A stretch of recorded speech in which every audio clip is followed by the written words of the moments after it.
కనపడుతోంది. ఒక మహనీయుడు అంటాడు, ఈ 3.5 మూరల శరీరంలో ఉండే ఆకాశంలోనే ఏ సత్యం ఉందో దాన్ని వెతకండి అని. బయటి ప్రపంచంలో ఏమీ లాభం లేదు. లోపల అది కూడా సత్యం ఏంటి, ఆ సత్యాన్ని అంతరంగం లోపల వెతకటం మొదలెడితే ముక్తి పొందగలం. అలా అన్ని ప్రాంతాల్లోనూ ఎంతమందో సత్పురుషులు తమ అంతరంగంలోని సత్యాన్ని అన్వేషించినవారు. జహా అంతు తహా బాహు, జహా బాహు తహా అంతు, జహా అంతు తహా బాహు, జహా బాహు తహా అంతు, అంతు అంతు దేహాంతరాణి. బస్. బయట లోపల ఒకే సత్యం ఉంది అని తన అనుభూతితో చెప్పారు. బయట సత్యాన్ని ఎవరైనా తెలివితేటలతో అర్థం చేసుకోవచ్చు, కానీ అనుభవంతో రాదు. శరీరంలో ఏ సత్యం ఉందో దాని అనుభూతితోనే తెలుసుకోగలుగుతారు. ఇలా అనుభూతితో తెలుసుకోవటం ఎంతో అవసరం. నాలో రాగం కలిగితే అది బయటి ఏ వస్తువు వల్లనో, ఏ వ్యక్తి వల్లనో, ఏ సంఘటన వల్లనో, ఏ స్థితి వల్లనో అనుకుంటాను. నాలో ద్వేషం కలిగితే కూడా అది ఏ బయటి వ్యక్తి వల్లనో, వస్తువు వల్లనో, ఏ పరిస్థితి వల్లనో, సంఘటన వల్లనో అనుకుంటాను. ఎంత భ్రమ, ఎంత భ్రాంతి! అరే, రాగమైన ద్వేషమైన నాలోని సంవేదన పట్లనే కలుగుతాయి.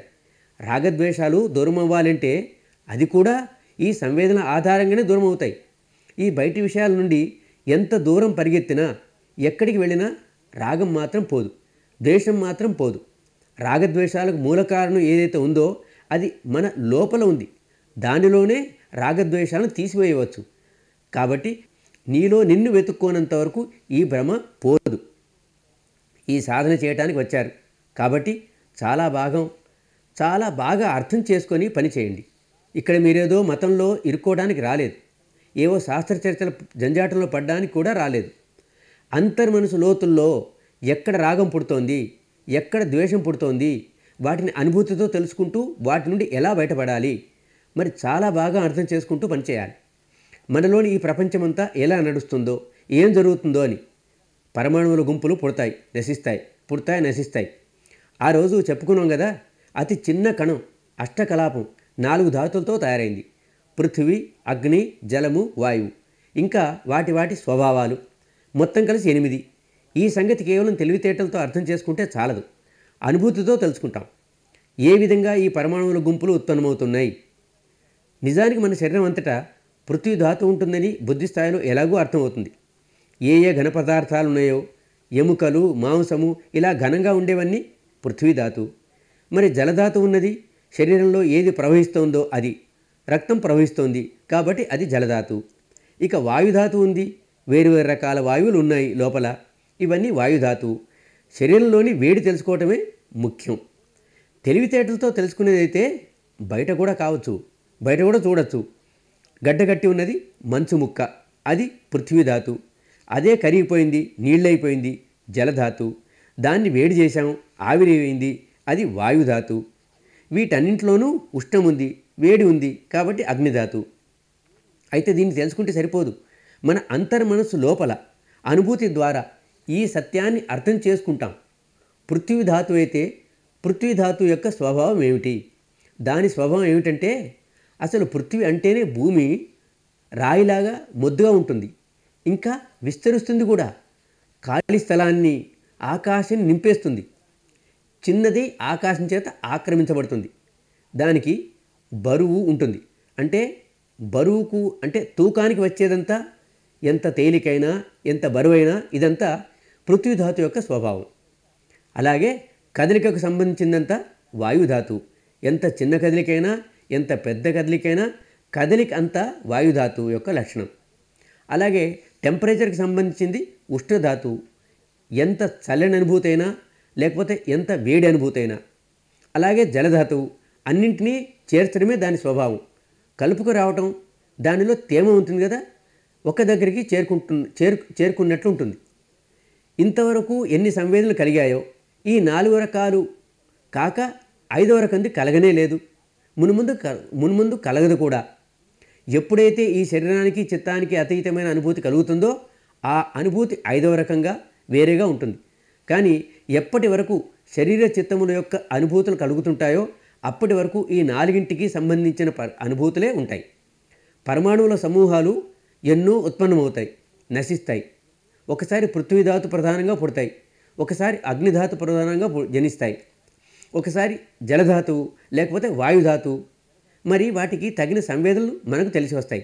దీన్ని అర్థం చేసుకోకపోతే, వీటి సంగతి తెలియకపోతే ఈ సంవేదనల్ని పట్టుకొని వ్యాకుల పడుతుంటాం, రాగద్వేషాలని కలిగించుకుంటూ ఉంటాం. ఇప్పుడు పృథ్వీధాతు ఉత్పన్నమైంది, మంచి జరిగింది, పోవటానికి వచ్చింది కదా, చిరకాలం ఉండేదేమీ కాదు ఇది, చూద్దాం ఎంతసేపు ఉంటుందో. అబ్బో ఈసారి అగ్నిధాతు ప్రధానంగా వచ్చింది, మంచిది, ఇది పోవడానికి వచ్చింది, చూద్దాం ఎంతసేపు ఉంటుందో. అరే శరీర స్వభావం ఏది, రకరకాల పరమాణువులు ఉత్పన్నమవుతుంటాయి, నశిస్తుంటాయి, వాటికి మనం ఎందుకు చికాకు పడాలి?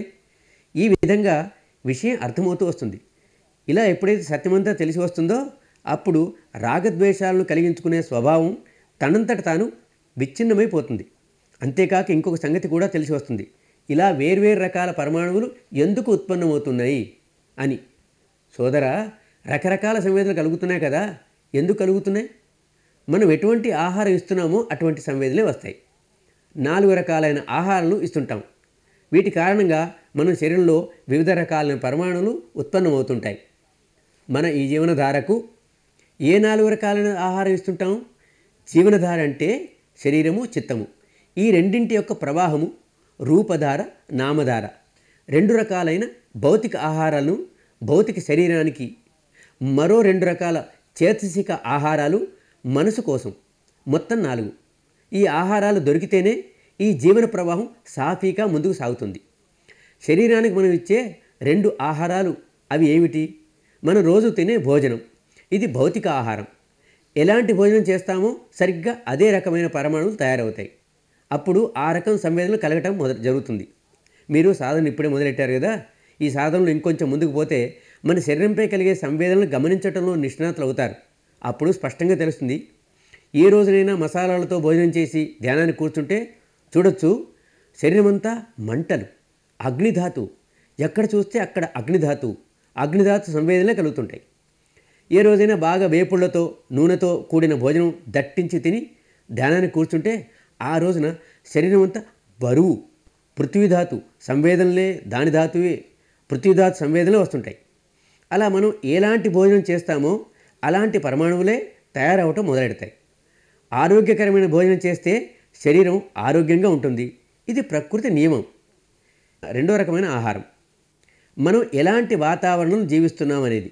మన చుట్టూ ఉన్న వాతావరణం నుండి, పరిసరాల నుండి శరీరంలోని ప్రతి అణువు, ప్రతి క్షణం ఆహారాన్ని తీసుకుంటుంది. వేడి దేశాల్లో ఉండే ప్రజల శరీరాలు ఒక రకంగా ఉంటాయి, చలి దేశాల్లో ఉండే ప్రజల శరీరాలు ఇంకో రకంగా ఉంటాయి. మంచి వాతావరణంలో పెరిగేవారి శరీరాలు ఆరోగ్యంగా ఉంటాయి, చెడు వాతావరణంలో ఉండేవారి శరీరాలు అనారోగ్యంగా ఉంటాయి. కాబట్టి ఎలాంటి వాతావరణంలో ఉంటున్నారో సరిగ్గా అలాంటి పరమాణువులు తయారవుతాయి. ఈ 2 రకాల ఆహారాలు భౌతిక ఆహారాలు. ఇక 2 రకాల మానసిక ఆహారాలు ఏమిటి? ఈ క్షణంలో మనసులో ఏ సంస్కారాన్ని కలిగించుకుంటున్నామో అది మొదటి చేతసిక ఆహారం. ఈ క్షణంలో మనం ఈ చిత్తధారలో ఎలాంటి సంస్కార బీజాన్ని నాటాము, ఎలాంటి సంస్కారం నాటుతామో సరిగ్గా అలాంటి పరమాణువులే తక్షణం తయారవుతాయి. ఈ దారిలో ముందుకు సాగిన కొద్దీ ఇవన్నీ మీ అనుభవంతోనే తెలుసుకుంటారు. మనసులో ఈ క్షణాన్ని కోపం కలిగించుకుంటే, ఇలా క్రోధ బీజం వేయగానే చూడొచ్చు, శరీరం అంతా మంటే మంట, అంతా అగ్నిధాతువే. మనసులో ఈ క్షణాన్ని భయం పుట్టించుకుంటే, భయబీజాన్ని నాటిన వెంటనే శరీరం అంతా సంచలనమే సంచలనం, వాయుధాతువు. ఎలాంటి విత్తనం వేస్తున్నామో అలాంటి పరమాణువులే తయారవుతాయి. ఇది 3వ రకమైన ఆహారం. ఇక 4వ ఆహారం, ఇంతకు ముందు, ఈ రోజుకు ముందు మనం ఎలాంటి కర్మ సంస్కారాలు నాటుకున్నాం అనేది. ఇదివరకు ఏ విత్తనాలు నాటామో వాటి ఫలాలే వస్తాయి. విత్తు ఎలాంటిదో పండు అలాంటిదే. మనం నాటుకున్న కర్మ సంస్కారాల్లో దేని ఫలం ఈ క్షణాన పైకి వస్తుందో అది మనం వేసిన విత్తనాన్ని బట్టే ఉంటుంది. సరిగ్గా దానిలాంటి పరమాణువులే ఉత్పన్నమవుతాయి. నేను ఇదివరకు ఎప్పుడో క్రోధబీజం నాటి ఉంటే దాని ఫలితం ఎప్పుడొచ్చినా ఆ క్రోధబీజం నాటేప్పుడు అగ్నిధాతువు రగిలింది, దాని ఫలితం వచ్చినప్పుడు కూడా అగ్నిధాతువు రగులుతుంది. తమ్ములు, ఇవన్నీ ప్రకృతి నియమం ప్రకారం జరుగుతుంటాయి. బాగా అర్థమవటం మొదలవుతుంది ఇన్ని రకాల పరమాణువులు ఎందుకు ఉత్పన్నమవుతున్నాయో. మనం ఇవాళ ఎలాంటి భోజనం చేశామో దానివల్ల అయి ఉండొచ్చు, వాతావరణం ఇలా ఉంది కాబట్టి దానివల్ల కావచ్చు, లేకపోతే ఇప్పటి సంస్కారమో, లేక ఏదో పూర్వ సంస్కారమో తన ఫలితాన్ని ఇస్తుండవచ్చు. ఏదైనా కానీ నేను మాత్రం కొత్త సంస్కారాలు తయారు చేసుకోను, కొత్త విత్తనాలు నాటను. ఏది జరుగుతున్నా దానిని సమతాభావనతో చూస్తూ పోతాను, ఏది జరుగుతున్నా దానిని తటస్థ భావంతో చూస్తూ పోతాను. ఏ కొత్త సంస్కార బీజాలు నాటను. పాతవి వాటంతటవే కూకటి వేళతో సహా నశిస్తాయి, వాటంతటవే సమాప్తమవుతాయి. ఇంతే కదా, ఈ విద్యంతా అర్థమైపోయింది. విద్య మనకు ఎంత బాగా అర్థమైతే అంత సరిగ్గా ఆచరించగలుగుతాం. ఫలితాలు వాటంతటవే వస్తాయి. చనిపోయిన తర్వాతనే ఫలితాలు వస్తాయన్నది ఇందులో ఏమీ లేదు. ధర్మం నిజంగా ధర్మమే అయితే ఫలితాలు ఇప్పుడే వస్తాయి, ఇక్కడే వస్తాయి. వెంటనే మనకు మేలు కలగడం మొదలవుతుంది. కానీ కృషి చేయాల్సి ఉంటుంది, చాలా కృషి చేయాల్సి ఉంటుంది.